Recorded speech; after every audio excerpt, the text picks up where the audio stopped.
ಪರಮ ಪೌರಾಣಿಕ ಶಿರೋಮಣಿ ಬರವಿದೆತ್ತಣವಾಯ್ತು.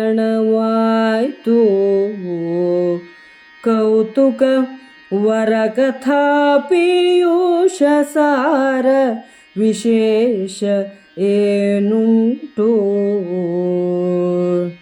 ಚರಿತ ಚತುರಾಶ್ರಮ ತಪೋ ನಿಷ್ಠರಿಗೆ ವಿಶ್ರಮ ವೈಭವಾದೃಶ ದರ್ಶನವೋ ನಮಗೆಂದು ನುಡಿದರು ರೋಮಹರ್ಷಣೀಯ.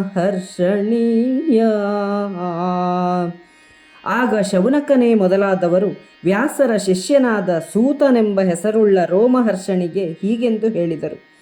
ಪೌರಾಣಿಕ ಶಿರೋಮಣಿಯೇ, ಎಲ್ಲಿಂದ ಬಂದೆ?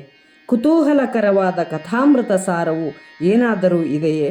4 ಆಶ್ರಮಗಳಲ್ಲಿಯೂ ತಪೋನಿಷ್ಠರಾದವರಿಗೆ ನಿನ್ನ ದರ್ಶನವು ವಿಶ್ರಾಂತಿಯನ್ನು ನೀಡುತ್ತದೆ.